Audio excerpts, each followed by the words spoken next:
Урматтуу биздин чегерачылар, сиздерди бүгүнкү ачылып жаткан чегара заставабыздын açılışı менен куттуктоо менен бирге силерден таза берилгендик менен кызмат кылууну талап этемин. Туура биздин чегерачылардын арасында дагы мыйзам бузгандар бар. Дагы деле бар.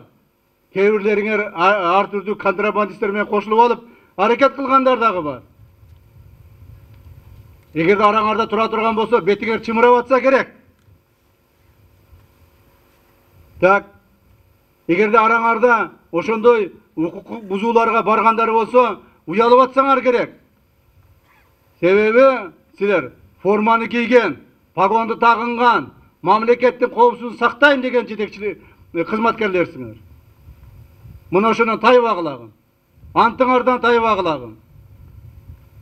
Ошондо гана бизде ар ким өзүнүн ишин жасаса, ошондо гана бизде жакшы, өнүккөн, өскөн мамлекет болот. Biz işenemiz. Mamleketimiz ösöt, önügöt. Уже Кудайга шүгүр бола баштадык. Мына аксакалдар деле мени калп айтырбаса керек. Жергиликтүү бийлик органдар да калп айтырбаса керек. Ушул аскер кызматкерлери өзүңөр деле калп айтырбасаңар керек. Көрүп атасыңар өзгөрүүлөрдү. Толуктоолорду, жетишкендиктерди. Булардын бардыгы эми гана башталышы. Эми гана башталышы, себеби биз бардыгын өз ордуна коюп, порядокты наводить этип, эми гана мындан ары өнүгүү жолуна түшө баштадык. Буюрса, быйылкы жылдагыдан кийинки жыл мындан бетер өнүгөт. Дагы 2-3 жылдан кийин Кыргызстаныбыз эң алдыңкы болбосо дагы ушул башка мамлекеттерге тең талаша турган мамлекеттерден болуп калат.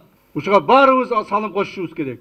Бул жерде турган аскер кызматкерлер айтышы мүмкүн. Менин буга кандай тиешеси бар деп. Жок, сенин дагы тиешең бар. Ар бир аскер кызматкери өзүнө берилген милдетти так аткарса, ошондо биз жетишебиз. Эгерде силер иштебесеңер, биздин колубуздан эмне келет?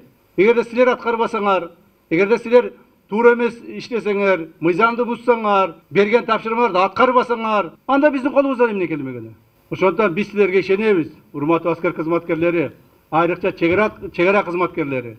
Силердин эрдигиңер дагы бир жолу айтайын. Кыраакылыгыңар, мамлекетке кылган кызматыңар ар бир кыргыздын, ар бир кыргызстандыктын жүрөгүндө жашайт. Ошол мамлекетибизди сактайбыз деп канчалаган балдарыбыз каза болду. Канчалаган жигиттерибиз майып болуп калды. Бирок алар өз антында турушту. Мындан ары эми жамандык болбосун, Кудай сактасын.